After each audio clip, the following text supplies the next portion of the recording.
Mogu li kreativnost i umjetnost biti zajednički jezik i način komunikacije te način izražavanja i približavanja zdrave i djece s poteškoćama?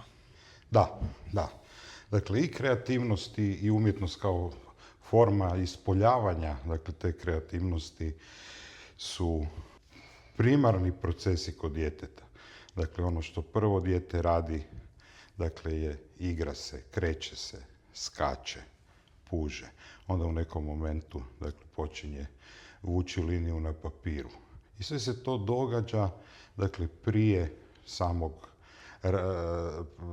pokretanja i razvoja, dakle, jezika, pa onda i mišljenja. A onda kroz zajedničku interakciju, kroz zajedničko izražavanje djece sa teškoćama i djece bez teškoća, nestaće, dakle, te granice i te razlike.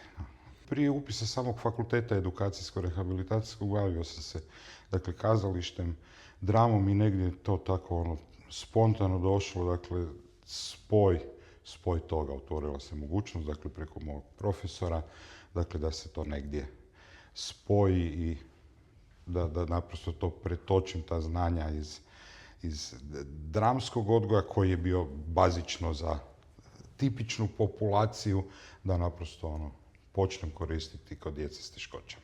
Treba li za tako nešto postojati afinitet prema kreativnosti i je li potrebna neka edukacija kako bismo se bavili time, odnosno poticali djecu na kreativnost? Pa ovisno o nivou na kojem želimo, dakle, primjenjivati, dakle, umjetnost, sada, u edukaciji, u rehabilitaciji ili u terapiji. Ako idemo, dakle, na ovaj jedan ekstrem toga, dakle, to je onda psihoterapija uz pomoć različitih umjetničkih medija. Za to je potrebna edukacija ovoga. Ali sama primjena, dakle, nekakvih alata, nekakvih tehnika koji imaju nekakve edukacijske ili rehabilitacijske ciljeve, dakle, naši kolege prolaze nekakve edukacije, seminare i primjenjuju to i nema problema, dapače. To je pitanje da li bi onda mama koja se igra sa svojim djetetom ili crta sa svojim djetetom trebala završiti neku edukaciju.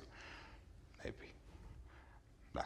Ali naravno sa punom odgovornošću da se ne ulazi, govorim sad o stručnjacima, u nekakve dublje sfere djetetovog života. Ako se to dogodi, dakle, da stručnjak koji nije educirani terapeut, psihoterapeut, da nešto primijeti, dakle, treba se konzultirati sa kolegama.